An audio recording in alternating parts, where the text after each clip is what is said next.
Lundi 3 juillet 2006, nous sommes en Bretagne, à une dizaine de kilomètres de Saint-Malo, à la Gouenière, un petit village de 1600 habitants. Benoît Piette, 38 ans, appelle la gendarmerie de Cancale. Ce manutentionnaire n'a plus aucune nouvelle de sa femme Adeline, une jeune mère de famille de 34 ans. Il leur dit qu'il n'a plus vu sa femme depuis maintenant plus de 24 heures et qu'il ignore totalement où elle se trouve. Et que les enfants ne savent pas non plus où se trouve leur mère. Dès les premières heures, les gendarmes interrogent les proches. La priorité des enquêteurs, reconstituer l'emploi du temps de cette mère de famille de 7 enfants avant sa disparition. Tout commence le samedi 1er juillet 2006. Ce soir-là, le mari Benoît Piette quitte le domicile pour se rendre chez son cousin, à Cancale, assister au quart de finale de la Coupe du Monde de football, en compagnie de son fils de 5 ans. Ce soir-là, la télé, France-Brésil, je crois, quart de finale de la Coupe du Monde. Toute la France entière est devant son petit écran. Benoît Piette est passionné de football, il emmène son fils, c'est la fête. La France gagne ce match 1-0, c'est la fête un peu partout dans la rue. Benoît Piette est euphorique lui-même et il descend dans la rue à Cancale pour fêter la victoire des Bleus, quoi. Il laisse donc son fils au passage chez son cousin. Il oublie totalement de prévenir son épouse, Adeline, de la situation, donc elle ne sait absolument pas où est son fils, où est son mari, elle ne sait rien, et lui part se saouler dans les différents bars, il a bu 7 ou 8 bières, je ne sais pas, sans prévenir personne. Sans son mari, et surtout sans son fils, Adeline Piette est morte d'inquiétude. Adeline Piette est restée à la maison à la Gouenière et elle est très inquiète. C'est une bonne maman, elle ne va pas se coucher tant toute sa petite famille n'est pas à la maison. Il est certainement inhabituel que M. Piette reste dehors à une heure aussi tardive, surtout accompagné d'un enfant. Pendant que le mari fait la fête, l'épouse, elle, devient anxieuse. Adeline Piette tente alors de joindre Benoît. Pour cela, elle se rend dans une cabine téléphonique car son mari a pris le seul téléphone portable de la famille. Elle lui passe un coup de fil à 1h43, comme le prouvent les relevés téléphoniques. Adeline Piette est obligée de se rendre à une cabine téléphonique en pleine nuit pour avoir des nouvelles de son enfant et tente de téléphoner à son mari, à Benoît Piette, sur son téléphone portable et il ne répond pas. Les heures passent et Benoît Piette continue de célébrer la victoire tricolore dans les bars de Cancale, sans jamais répondre à son téléphone. Et ce n'est que plus tard, vers 2h30 du matin, donc le dimanche 2 juillet 2006, que Benoît Piette rentre seul. Quand il rentre, il n'est pas du tout dans les mêmes dispositions qu'Adeline Piette. Hein. Lui a pensé à lui, à ses loisirs, entre guillemets, ce soir-là. Adeline, elle, était morte d'inquiétude toute la soirée. Hein. Alors du coup, l'ambiance à la maison n'est pas au beau fixe, hein, vous imaginez bien. La femme, Adeline, est morte d'inquiétude depuis 8 heures du soir, elle n'a pas de nouvelles de son mari ni de son fils. Encore que je pense que l'absence du fils est plus importante que celle du mari à ce moment-là dans sa tête. Et elle voit son mari rentrer seul et saoul. Du coup, inutile de vous dire qu'après, ça a chanté. Hein. Adeline est là. Elle l'attend, elle est dans le salon. Quand elle voit que son mari, ivre, rentre seul sans son fils resté à Cancale chez son cousin, Adeline Piette explose de colère. Il a disputé violente. Et ça, nous le savons, parce qu'il y a un témoin auditif, et c'est le petit garçon, l'autre petit garçon, dont la chambre est au-dessus du salon. Et l'enfant va entendre la dispute des parents. Le parquet est abîmé de cette chambre, il y a un petit trou dans un coin de la pièce et l'enfant voit ses parents se disputer. Il entend notamment Adeline reprocher à Benoît de lui avoir donné que 20 € le matin pour faire les courses pour la famille, pour donner à manger à 7 enfants. Elle lui reproche ça. Benoît, lui qui est sous, s'énerve et la dispute s'envenime et part apparemment sur divers sujets. À l'étage, l'enfant craque. Il n'en peut plus de voir ses parents se disputer. il va se réfugier sous sa couette et se met à pleurer. Un quart d'heure plus tard, il voit son père venir dans sa chambre et essayer de le réconforter, puisqu'il pleure, cet enfant, son père l'entend, venir le conforter et lui dire « Maman, il faut que tu dormes maintenant ». L'enfant se rendort. Le calme est revenu dans la maison. Ce dimanche matin, vers 10 h, après la nuit agitée, tout semble rentrer dans l'ordre. Le dimanche matin, un des enfants, l'un des plus jeunes,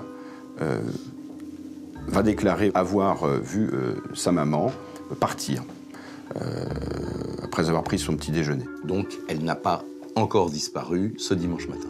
Une enfant dira l'avoir vu partir à pied, faire du stop pour rejoindre donc Cancale, où elle est attendue à la brigade de gendarmerie. Car ce jour-là, en effet, Adeline Piette a un rendez-vous à 15 h à la brigade de gendarmerie pour un banal conflit de voisinage. Sans aucun moyen de locomotion, elle quitte alors le domicile aux alentours de midi, direction Cancale. Les gendarmes ne la verront jamais arriver. Et Adeline ne rentrera pas à la maison. Une enquête pour disparition inquiétante est immédiatement ouverte. Et c'est vrai que le départ d'Adeline Piette est étrange. Et cela pour une raison simple, que Nathalie, sa fille aînée, va rapidement signaler aux gendarmes. On a fouillé les tables de nuit, les commodes, les armoires. Et donc moi j'ai regardé dans les armoires et tous ces vêtements étaient là, intacts, rien n'avait bougé. C'est toujours curieux quand quelqu'un disparaît sans prendre ses affaires. Parce que si c'est un départ volontaire, vous partez avec vos affaires. Vous emmenez votre trousse de toilette, vos lunettes, votre téléphone, vos papiers d'identité, etc., etc.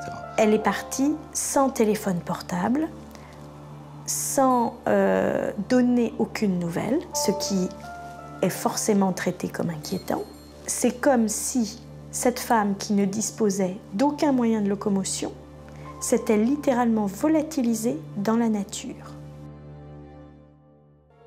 Vendredi 7 juillet 2006, soit 5 jours après la disparition, toujours aucune nouvelle de la mère de famille. Alors les gendarmes convoquent à nouveau le mari. Le but de l'interrogatoire, savoir si quelque chose dans la vie d'Adeline pourrait leur livrer une explication à cette disparition soudaine. À première vue, rien d'anormal. Benoît et Adeline se sont connus en 1992. Adeline a déjà une petite fille, elle est enceinte, elle va avoir un deuxième bébé qui est un petit garçon. Et c'est à ce moment-là qu'ils se rencontrent. Elle a quitté son mari, elle vit chez ses parents. Elle rencontre Benoît Piette, qui est un jeune en difficulté. Tout de suite, il y a un petit peu comme un coup de foudre entre les deux, surtout qu'Adeline aime les enfants, veut d'autres enfants, et Benoît, à ce moment-là, lui aussi, a envie d'être père de famille. Moins d'1 an plus tard, une petite fille née de leur union. 4 autres enfants suivront en moins de 10 ans. Au total, 7 enfants. Donc une famille nombreuse qui vit dans une maison qu'ils ont achetée en 1999 dans le bourg de la Gouanière. Rapidement, le salaire modeste du manutentionnaire ne suffit plus à nourrir toute la famille. Benoît Piette, lui, voyant les problèmes financiers s'accumuler, ne veut plus avoir d'enfants. Je considère que 7, c'est déjà énorme. Le couple n'a plus rien à se dire, le couple n'a plus de relations sexuelles, le couple fait chambre à part. D'ailleurs, lui n'a pas trouvé mieux pour ne plus avoir d'enfants que de ne plus avoir de rapport sexuel avec son épouse. Il va s'isoler dans une pièce. Il va même prendre ses repas tout seul. Elle mange avec ses enfants, lui il est dans sa chambre, il se fait un repas et il mange tout seul. C'est l'histoire banale d'un couple qui ne s'entend plus, ils sont ensemble depuis une dizaine d'années.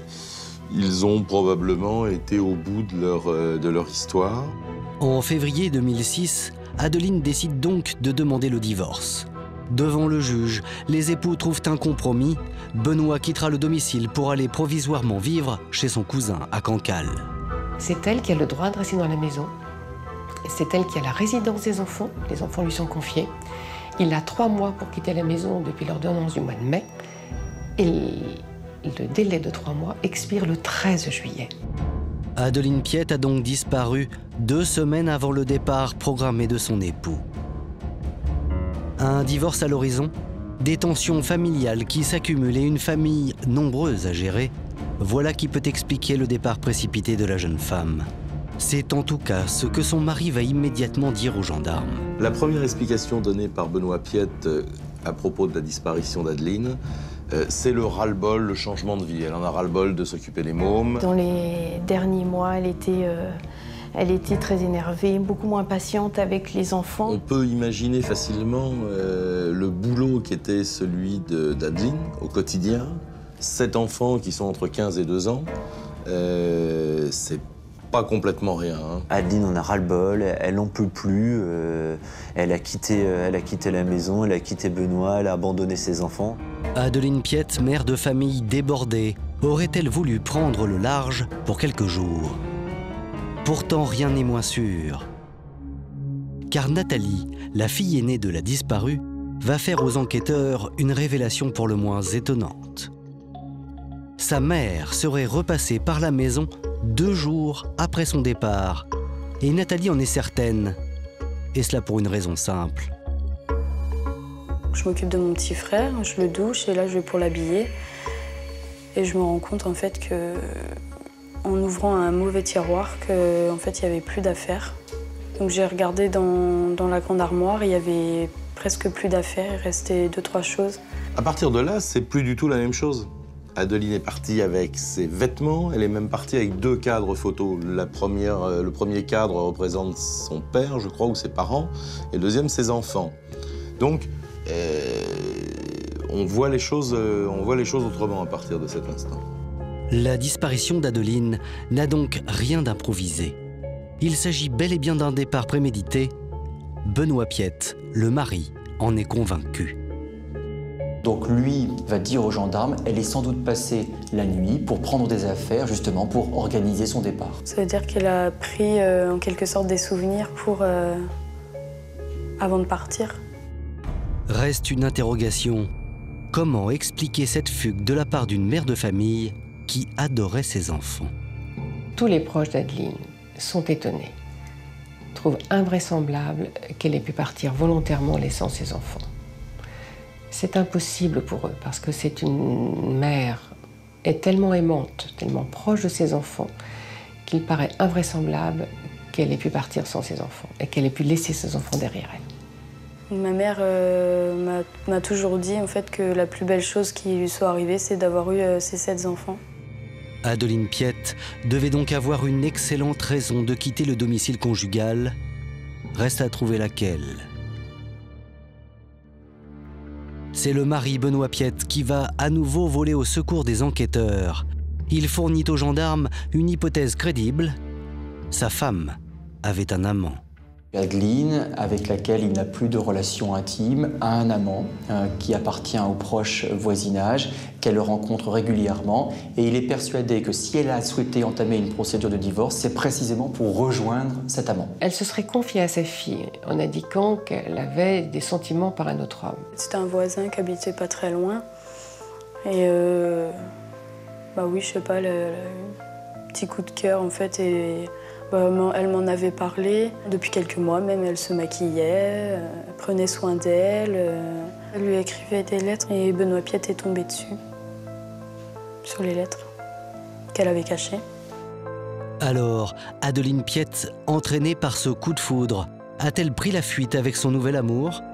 Est-elle partie se réfugier chez lui en attendant que son mari quitte le domicile le 13 juillet prochain, comme la procédure de divorce le lui impose?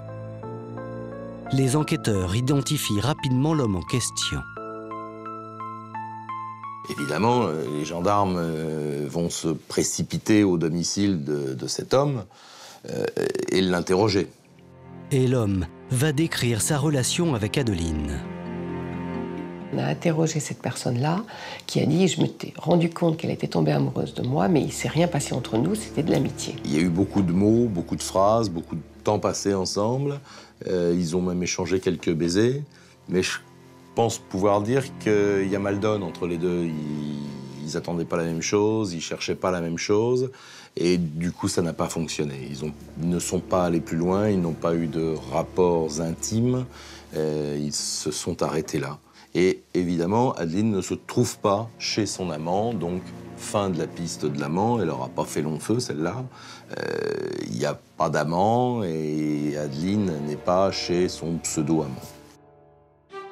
Dans l'impasse, les enquêteurs déploient alors les grands moyens. Ils diffusent un appel à témoins dans la presse. Une affichette avec une photo de la disparue est placardée dans la région de Cancale. D'importants moyens sont engagés, effectivement. Les étangs sont fouillés, les habitants sont bien sûr interrogés. C'est une grosse enquête qui s'est mise en branle, on va dire. On survole la région en hélicoptère, on fait des battues dans les champs. Les gendarmes vont surtout ratisser les abords de la route qu'aurait empruntée Adeline Piette de la Gouesnière à Cancale. De leur côté, les enfants de la famille Piette participent aussi aux recherches. On a cherché un peu dans la Gouesnière. Après, on n'avait pas de moyens de locomotion, on était à pied, donc on faisait tout à pied. Les endroits où on pouvait savoir où est-ce qu'elle était, et on ne la trouvait pas, donc ça devenait vraiment très inquiétant. Elle avait l'habitude de sortir le soir également pour se promener assez tard. Tous les endroits, les petits bois du coin où elle allait se promener le soir. Enfin, on va aller vérifier si on ne découvre pas son corps. Les gendarmes traquent le moindre indice dans la maison des Piette. Une équipe cynophile est mobilisée pour inspecter le jardin. Mais en vain, les chiens ne reniflent rien de suspect. Comme le montrent ces documents d'enquête, chaque point d'eau, puits ou étang est systématiquement photographié, sondé et répertorié. Il y en a 200 dans la région. Rien, toujours rien. Malgré les moyens mis en œuvre, les recherches n'aboutissent pas. Cela fait maintenant plusieurs semaines qu'Adeline Piette est partie seule, à pied, le long de la route de Cancale. Désemparés, ses enfants imaginent logiquement le pire. Où est-ce qu'elle est, qu'est-ce qui s'est passé entre la Gouesnière et Cancale pour qu'elle rentre pas, puisqu'elle est en stop, sur qui elle est tombée. Parce qu'elle aurait pu tomber sur un malade, en voiture, on ne sait jamais. Il y a un vrai danger. À partir du moment où une femme seule fait de l'autostop, c'est un peu comme les joggeuses. On a combien de faits divers qui nous l'ont prouvé, qui l'ont relaté. Donc il y a tout lieu quand même de s'inquiéter à partir du moment où elle est seule sur la route un dimanche et surtout qu'elle a disparu. Donc on peut imaginer qu'il lui est arrivé quelque chose de grave. Les gendarmes cherchent dans les fichiers de la justice pour savoir qui, dans les alentours, a déjà été l'objet de condamnation. C'est alors qu'ils font une troublante découverte. Les enquêteurs vont s'interroger à un individu qui a résidé sur la commune de la Gouesnière, non loin du domicile des époux Piette, car cette personne a été condamnée pour meurtre sur une jeune fille de 17 ans. On sait que cet individu a, dans l'est de la France, tenté de violer une jeune fille de 17 ans, qu'il l'a tuée avant de l'abandonner dans un bois. Pour ce crime, il est condamné à la réclusion criminelle à perpétuité. Au moment de la disparition d'Adeline, il est en liberté conditionnelle. Il habite à moins de 2 km du domicile, donc les enquêteurs forcément s'intéressent à ce personnage. Ça peut correspondre en fait au profil d'un tueur qui aurait enlevé une jeune femme et qui aurait pu la tuer ensuite. Les enquêteurs décident alors d'auditionner immédiatement ce fameux voisin qui a déjà tué une femme dans le passé. Mais l'homme est en fuite et malgré d'intenses recherches, il reste introuvable.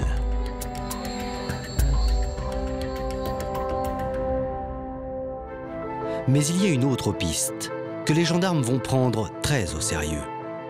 Un témoin leur déclare qu'Adeline Piette serait toujours vivante. Au moment où on craint le pire, au moment où on est sur la piste d'un tueur déjà condamné, où on ne donne pas cher de la peau d'Adeline, où on est convaincu qu'on va retrouver son corps quelque part dans un bois ou je ne sais où, un témoignage va complètement bouleverser le cours de l'enquête. C'est une femme du village, c'est une femme de Gouesnière qui va dire affirmé avoir vu Adeline à 2 reprises. Une fois le 2 juillet et une autre fois le 5 juillet. Cette voisine affirme avoir vu Adeline le jour de sa disparition et 3 jours plus tard, dans les rues du village de la Gouenière. Elle y emmène les enquêteurs. Elle est formelle, elle connaît Adeline et elle la décrit à 2 endroits différents, à un espèce d'abribus en bois où elle est assise sur un rebord en béton. C'est la première vision qu'elle a d'Adeline. Et ensuite, elle la voit sur le bord de la route en train de marcher, à la sortie du village. Adeline Piette serait donc vivante. Mais cela ne dit pas où se trouve la disparue actuellement. C'est alors que le mari va mettre les enquêteurs sur une nouvelle piste. Le 22 septembre 2006, 3 mois après la disparition de son épouse, Benoît Piette s'invite une nouvelle fois chez les gendarmes. Le mari avait négligé de leur signaler un détail pourtant essentiel. Adeline Piette est partie en emportant avec elle son dossier d'adoption. Cette jeune femme a un passé douloureux. Elle a été abandonnée par sa mère lorsqu'elle n'avait que 3 ans. C'est un couple d'enseignants qui l'a adoptée. Alors les gendarmes se demandent si Adeline Piette ne se serait pas réfugiée chez eux afin d'obtenir des informations sur ses parents biologiques.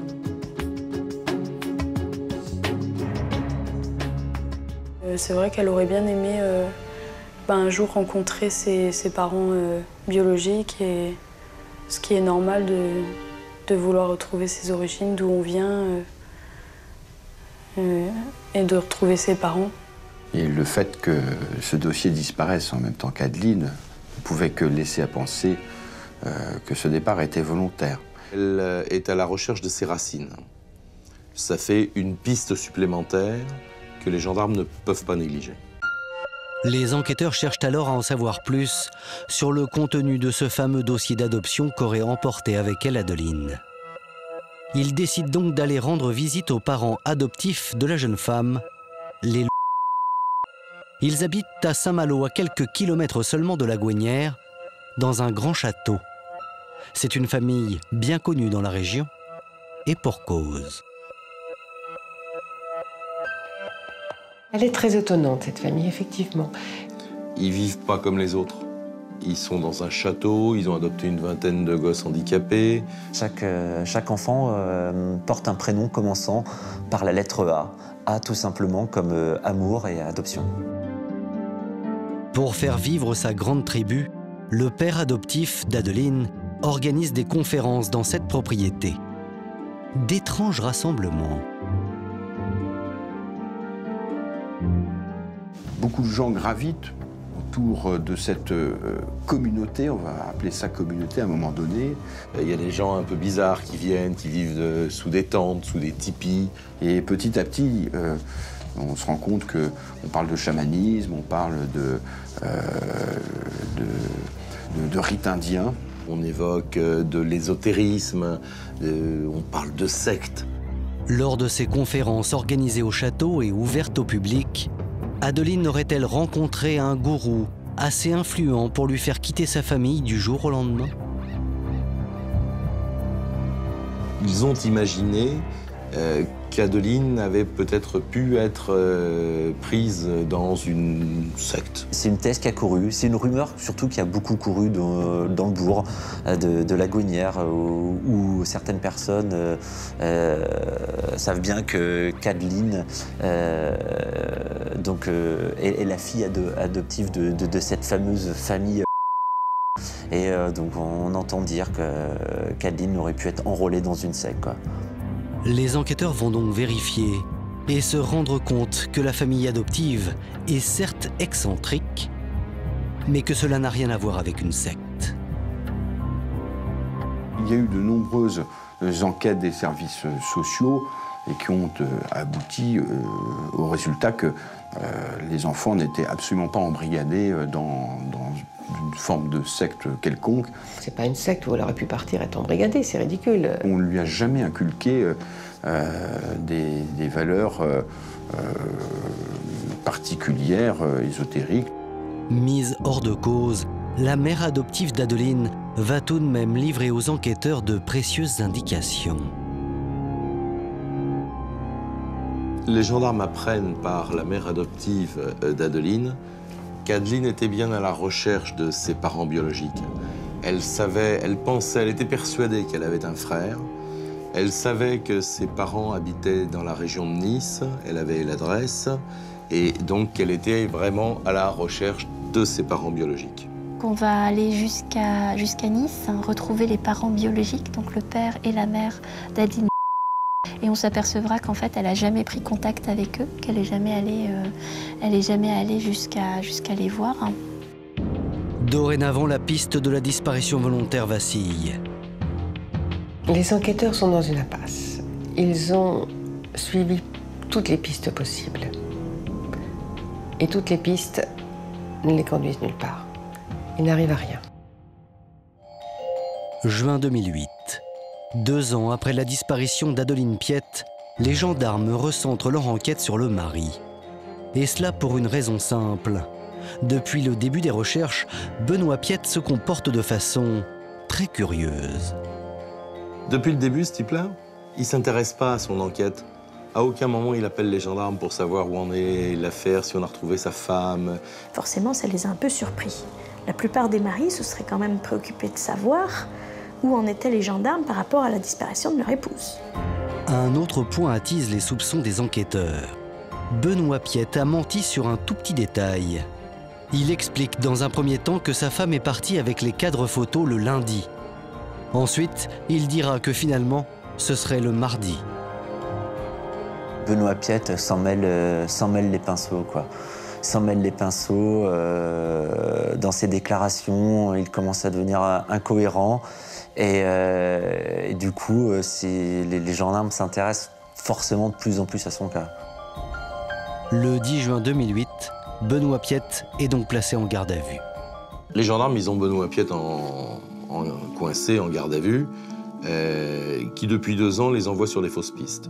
Ça a été le départ volontaire parce qu'elle en avait ras-le-bol de s'occuper de ses mômes.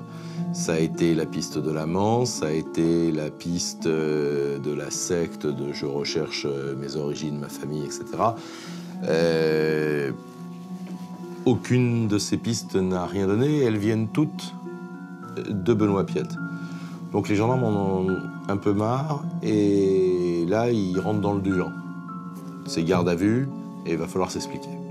Et au bout de quelques heures, le suspect va finir par confesser ses premiers mensonges. Il va d'abord reconnaître que c'est lui qui a mis en scène la disparition des objets qui se trouvaient au domicile et qui auraient disparu en même temps qu'Adeline ou le lendemain.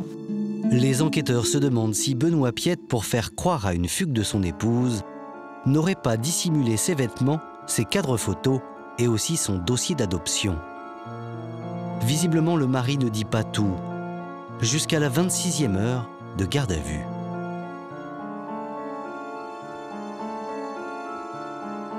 À la 26e heure de la garde à vue, il y a un coup de théâtre. Surprise générale, coup de théâtre de la garde à vue, Benoît Piette craque. Il se lève, il est dans un état bizarre. Il va se mettre à hurler, à vociférer, à pleurer. Et va dire « J'ai quelque chose à vous dire, je dois vous avouer la vérité ». Il lâche aux gendarmes « Je ne l'ai pas tuée, elle s'est pendue ». Les aveux du suspect en pleine crise sont un tournant capital de l'enquête. Car Benoît Piette est hanté par une image, celle du visage de sa femme morte. Et il mime les yeux, il dit mais elle avait les yeux comme ça exorbités qui sortaient qui sortaient. Et il se met à pleurer et il s'agite dans tous les sens, mais il a reconnu l'essentiel, il a reconnu la matérialité des choses, il a reconnu qu'elle était morte. Après une pause de 2 heures, le mari reprend ses esprits.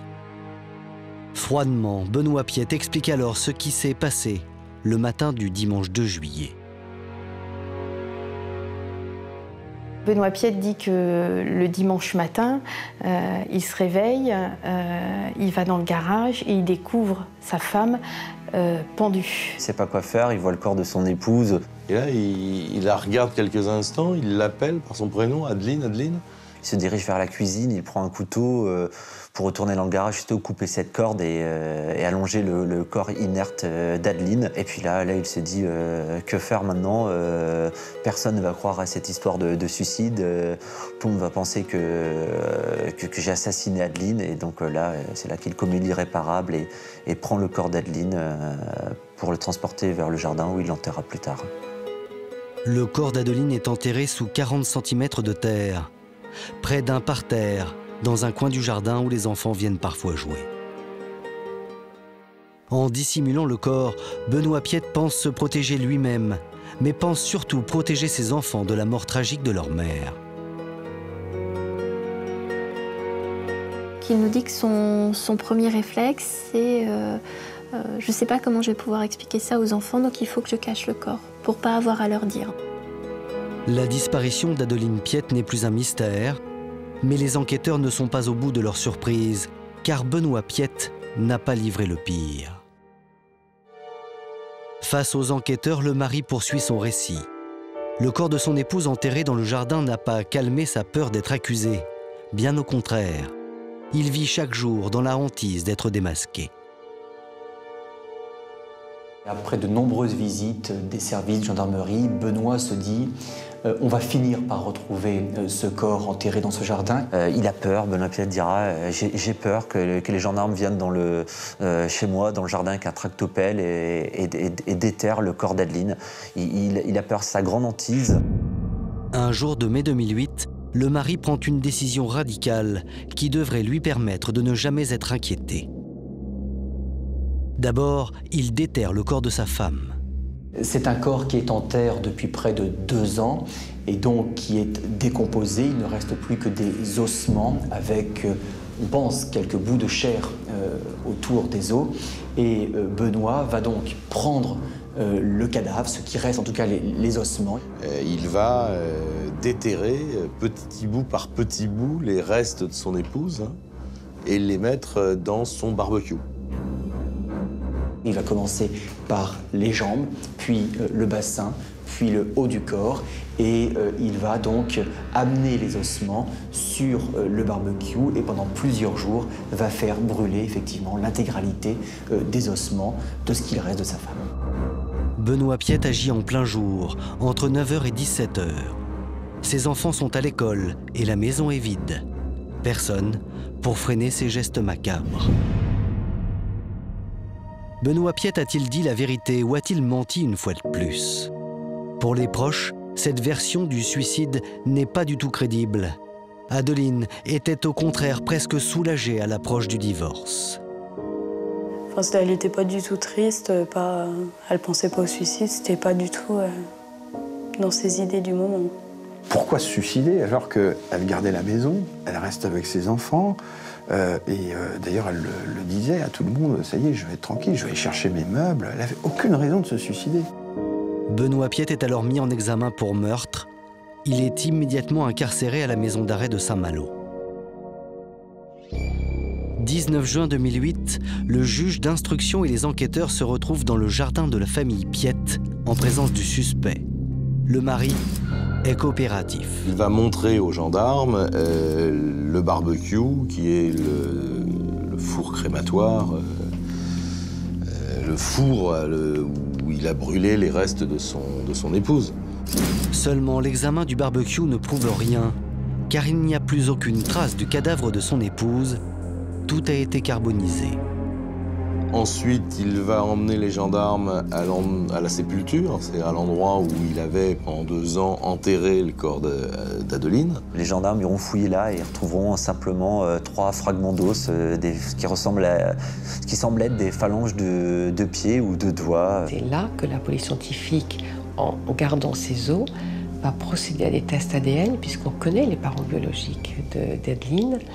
Et grâce aux tests ADN sur les parents biologiques d'Adeline, on a pu ainsi avoir la preuve que les os étaient ceux d'Adeline. Benoît Piette n'a donc pas menti, Enfin presque. En effet, en inspectant la terre où reposent les restes du cadavre, les enquêteurs tombent sur un produit toxique, de la chaux vive. Alors, la chaux vive, c'est de la chaux agricole. C'est un produit utilisé par les agriculteurs pour fertiliser la terre. Ça, c'est sa vertu principale. Maintenant, un certain nombre de criminels s'en servent aussi pour d'autres tâches. Et la chaux vive a notamment pour vertu d'accélérer le processus de décomposition tout en masquant les odeurs. Ce qui fait qu'on enterre un corps, on le recouvre de chaux vive et on met de la terre par-dessus. Même un chien renifleur de cadavres passe à côté sans le sentir. La chaux vive, un détail qui ne correspond pas du tout à l'image du mari paniqué par le suicide de sa femme, comme Benoît Piette a expliqué l'être lors de son interrogatoire. Et ce n'est pas tout. La version du suicide va s'effondrer lorsque les gendarmes vont tenter de reconstituer la pendaison décrite par le mari. Octobre 2008. Le juge d'instruction ordonne une reconstitution sur les lieux où Adeline Piette se serait suicidée. Cette fois-ci, Benoît Piette refuse d'y assister. Dans le garage de la maison, sous la poutre à laquelle Adeline se serait pendue, les gendarmes positionnent un mannequin.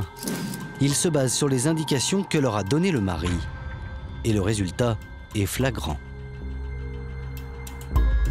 Et on s'aperçoit qu'avec un mannequin, donc de la taille, du poids d'Adeline Piette, la pendaison telle que décrite par Benoît Piette est totalement impossible.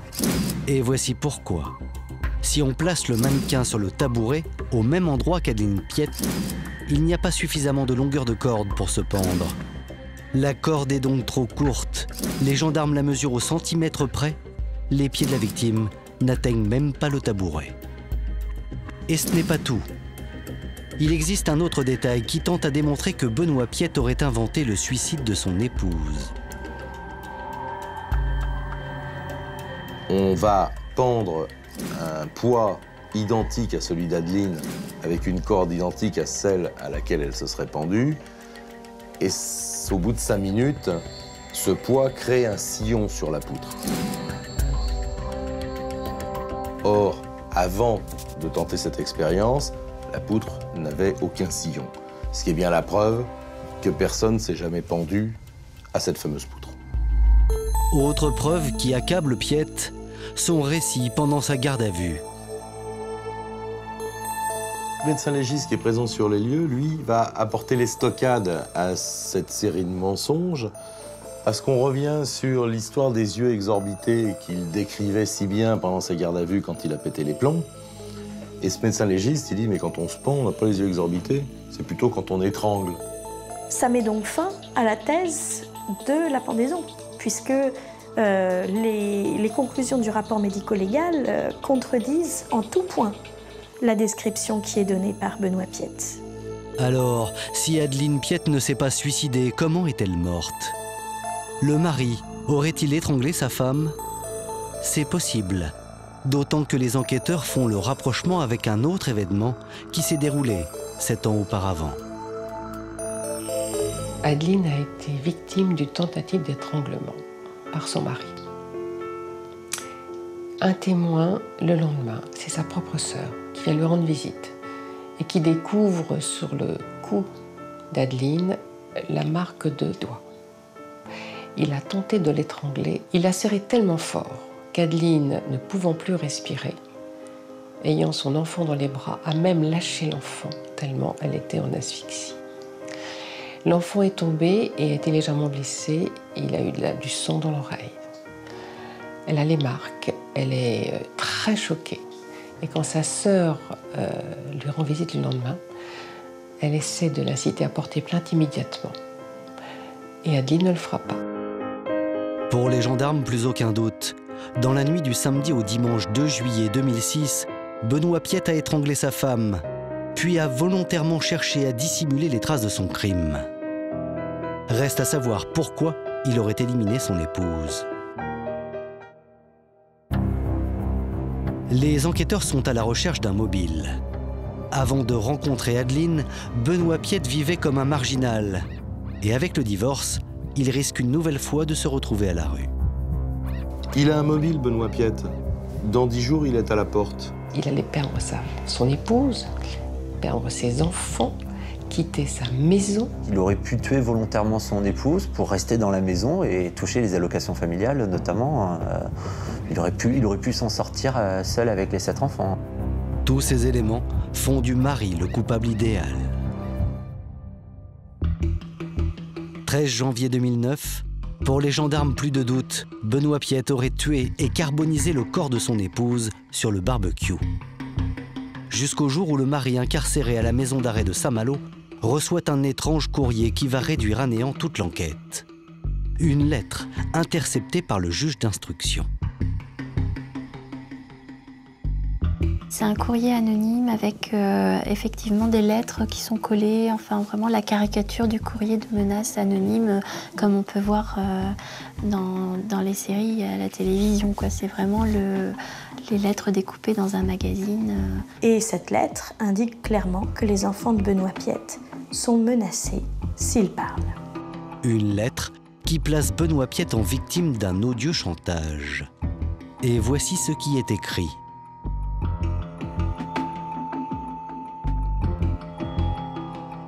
Et si Benoît Piette était finalement innocent, le juge d'instruction veut tirer les choses au clair.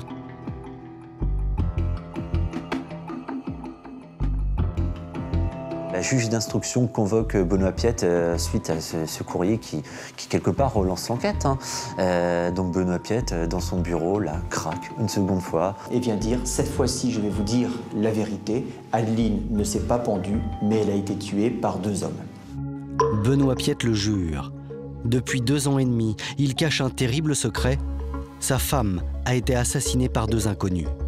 Et voici comment, selon lui, les choses se seraient passées.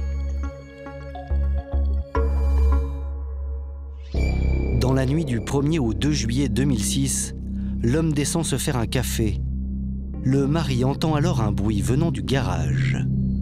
Il trouve son épouse inanimée sur le sol du garage, en compagnie de 2 individus qu'il refuse de décrire. L'un d'entre eux dit « Allez bon, ça y est, c'est fini ». L'autre dit « On se casse » et ajoute à l'intention de Benoît Piette « On sait que tu as des gosses ». Benoît Piette indique alors que, après y avoir mûrement réfléchi, il décide de disposer du corps pour protéger ses enfants. Le chantage est clair. Si jamais il parle, après son épouse, les 2 inconnus risquent de s'en prendre à ses enfants. Terrorisé, Benoît Piette refuse d'en dire plus. Il se retranche derrière la protection de ses enfants qu'il souhaite effectivement protéger contre ces hommes. Alors, qui menace Benoît Piette ? 3 mois après le premier courrier, le juge d'instruction va éclaircir le mystère grâce à un second courrier adressé à Benoît Piette. Cette fois-ci, la lettre est signée d'un ancien codétenu du mari d'Adeline. Une lettre dans laquelle il affirme avoir rendu service. L'homme est immédiatement convoqué par le juge. On va notamment lui demander, mais c'était quoi? Qu'est-ce que vous avez fait pour Benoît Piette? C'était quoi ce que vous écrivez dans la lettre? Vous avez fait le nécessaire? Et, en fait, l'individu en question, ce codétenu, va dire assez spontanément, bah, écoutez, Benoît Piette m'avait demandé de rendre un service, à savoir qu'il m'avait donné une enveloppe, il m'avait demandé de la poster. J'avais trouvé ça un peu bizarre parce que, en fait, cette enveloppe, elle était à la destination de Benoît Piette, maison d'arrêt de Saint-Malo. Autrement dit, Benoît Piette s'est envoyé à lui-même la fameuse lettre de menace. Il a complètement inventé cette histoire de chantage et les 2 rôdeurs qui auraient soi-disant tué sa femme. La supercherie est prouvée sans l'ombre d'un doute. C'est une analyse graphologique qui va permettre de confondre Benoît Piette. Les gendarmes ont l'enveloppe sur laquelle est rédigé son nom et cette adresse de prison. Et ils vont faire une comparaison, faire une analyse graphologique et ils vont confondre donc Benoît Piette. 22 février 2011, cour d'assises de Rennes. Benoît Piette comparé pour meurtre sur conjoint. Tout l'accable, d'autant que ses propres enfants sont convaincus que leur père a tout prémédité.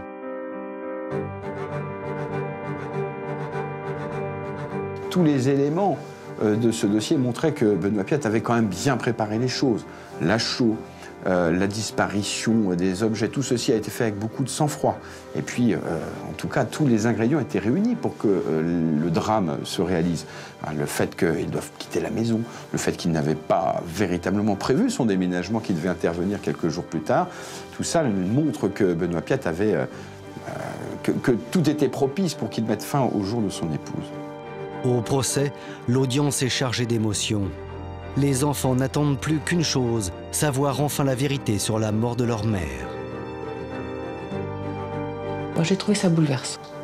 Que ces enfants soient devant, dignes, devant écouter, mais voulant être là et écouter le récit du drame, de la tragédie, de la disparition de leur mère, et face, dans le box des accusés, à leur propre père. Les uns après les autres, les enfants Piette défilent à la barre. Tous, sans exception, racontent la même histoire. Pendant toutes ces années, leur père les a manipulés de manière perverse, allant jusqu'à leur faire croire que leur mère était vivante.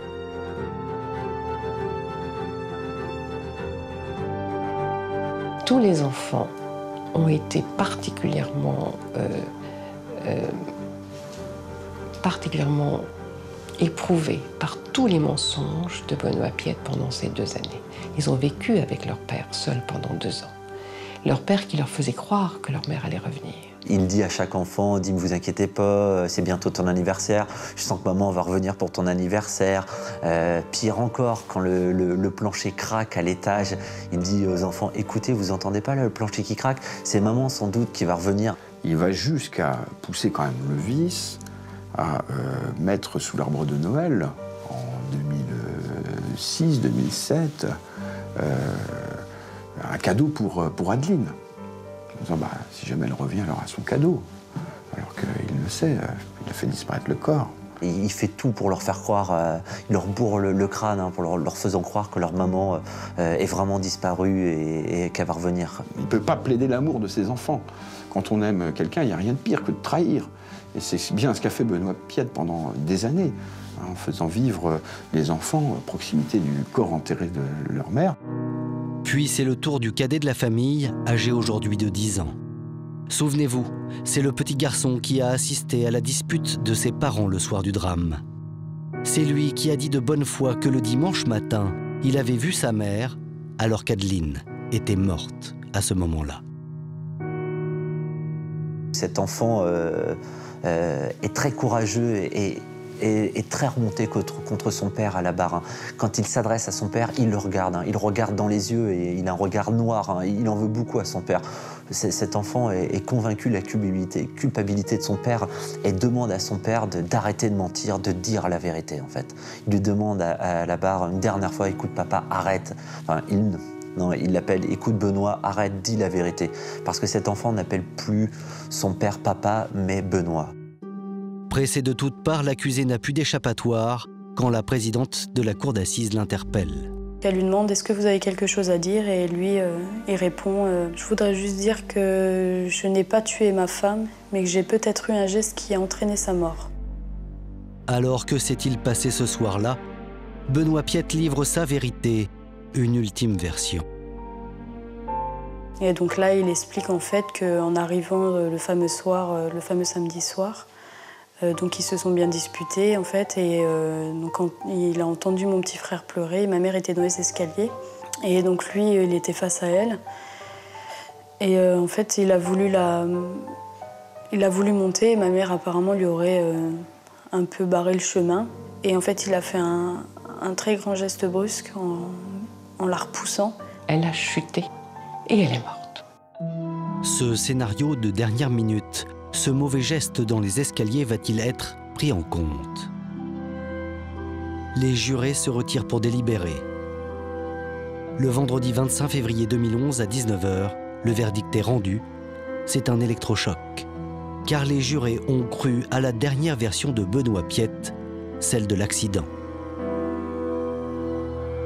À la question de savoir s'il a volontairement tué sa femme, la présidente de la cour d'assises vient répondre non. Moi, je me suis mise à pleurer. Benoît Piette comprend qu'il ne sera pas condamné pour meurtre. L'annonce du verdict, c'est la stupeur dans la salle. Les journalistes se regardent entre eux, incrédules. Personne ne comprend, les avocats aussi. Et puis les enfants, eux, ont compris, quoi. Ils ont compris que leur père n'a pas été condamné pour le meurtre de leur maman. Et eux en sont intimement convaincus que leur papa a tué leur maman. Donc moi, je pense qu'il a eu plusieurs mois pour ruminer ses intentions. Et je pense que le soir-là, oui, il l'a étranglé. Après, voilà, il s'est débarrassé du corps comme il a pu. Mais il serait incapable d'avouer la vérité, donc il raconte des tas de mensonges. Les jurés sont restés sourds aux témoignages des enfants. Seule la thèse de la chute accidentelle dans les escaliers est retenue. Benoît Piette, toutefois, est condamné à 20 ans de détention pour violence volontaire ayant entraîné la mort sans intention de la donner. Pour les enfants, ce sera une double peine. Ils ont perdu leur mère, leur père et leur foyer. Ils sont condamnés à avoir une enfance privée de leurs parents, ce qu'Adeline Piette aurait le plus redouté de son vivant.